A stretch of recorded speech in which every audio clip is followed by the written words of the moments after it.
हिंदू धर्म में 33 कोटि देवी देवता माने जाते हैं। कई धर्म ग्रंथों में भी इसका उल्लेख मिलता है। हर एक इंसान किसी न किसी देवी देवता की पूजा करता है तथा हर एक इंसान अलग अलग देवी देवता को मानता है।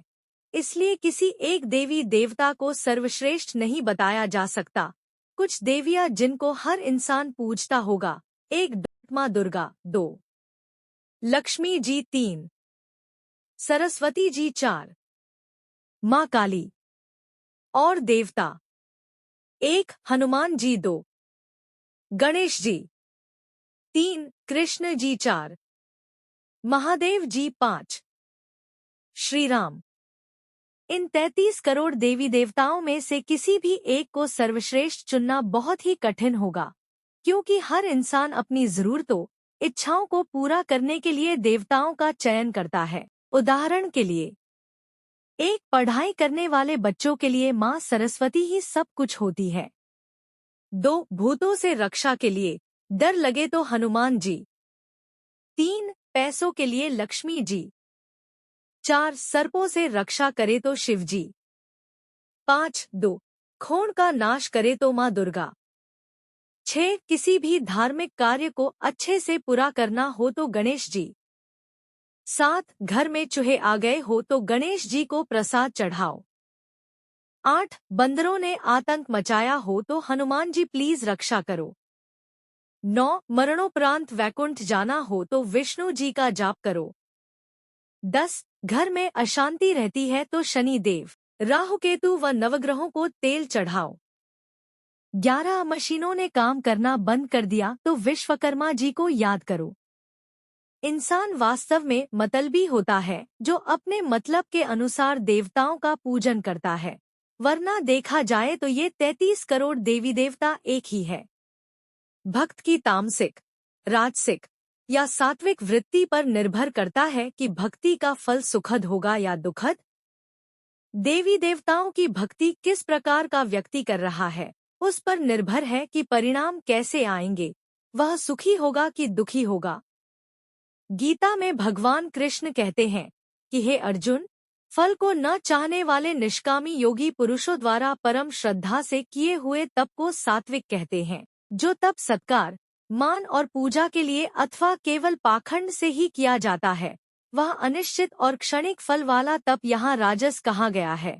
जो तप मूढ़तापूर्वक, हठ से मन, वाणी और शरीर की पीड़ा के सहित अथवा दूसरे का अनिष्ट करने के लिए किया जाता है, वह तप तामस कहा गया है। उपरोक्त श्लोक की व्याख्या करते हुए सद्गुरु ओशो ने समझाया कि फल को न चाहना सत्व का शुद्धतम लक्षण है। जीवन में तुम जो भी करते हो, फल की चाह से ही करते हो, अन्यथा करोगे ही क्यों। मेरे पास लोग आते हैं, वे कहते हैं कि यह संभव ही कैसे है कि फल की हम आकांक्षा न करें, क्योंकि अगर आकांक्षा ही न करें तो हम कृत्य ही क्यों करेंगे। अगर मैं उनको कहता हूँ ध्यान तो तुम करो लेकिन फल का कोई विचार मत करो, तो वे कहते हैं तो हम आपके पास आएंगे ही क्यों। हम आए ही इसलिए हैं कि शांति चाहिए। आप कहते हो ध्यान से शांति मिलेगी, तो हम ध्यान करते हैं क्योंकि शांति चाहिए। अब एक बड़ी जटिल समस्या खड़ी होती है, क्योंकि जब तक तुम कुछ चाहोगे ध्यान न लगेगा। ध्यान से शांति मिलती है, इसमें कोई शक शुबहा नहीं है। इसमें सारी दुनिया के ध्यानी एक मत हैं। ध्यान से शांति मिलती है, इसमें एक मत है।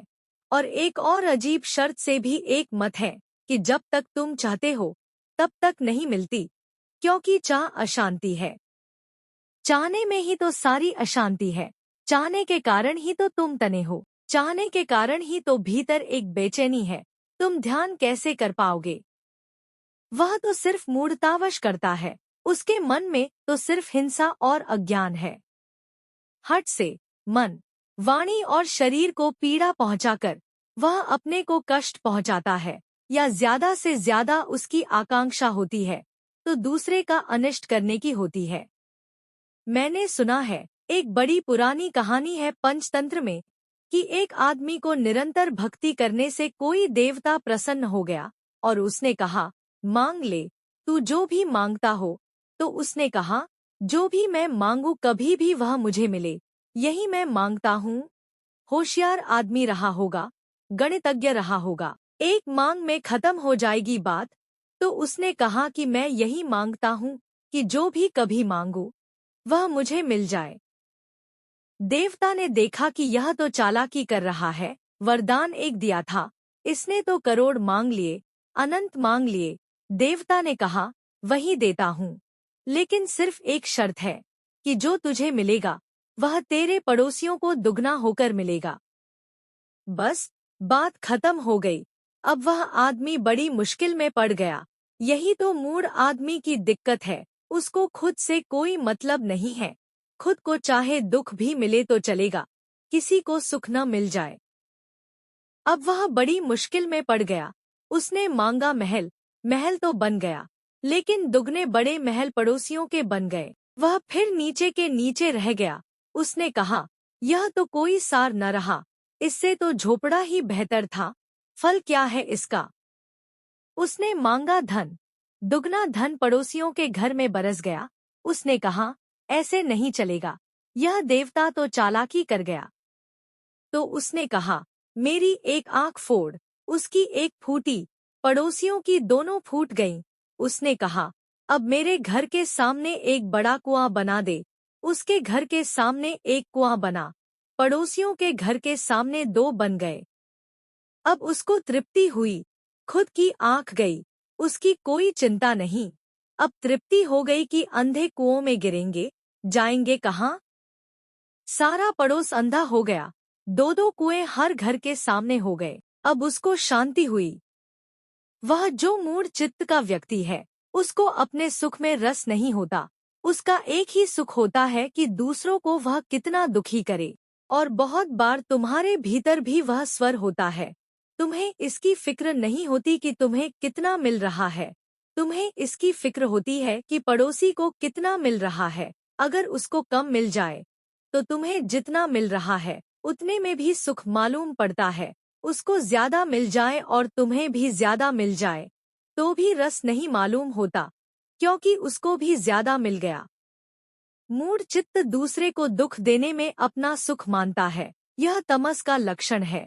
राजस व्यक्ति अपने को सुख देने में सुख मानता है, सत्व का व्यक्ति दूसरे को सुख देने में सुख मानता है।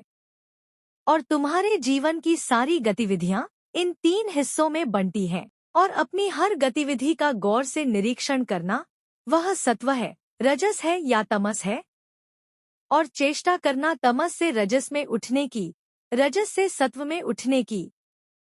अगर कोई स्वाध्याय पूर्वक अपनी वृत्तियों का, अपनी दृष्टियों का, धारणाओं का, मनोभावों का ठीक ठीक अध्ययन करता रहे, तो उस अध्ययन से ही तुम्हारे भीतर सीढ़ियां लग जाएंगी।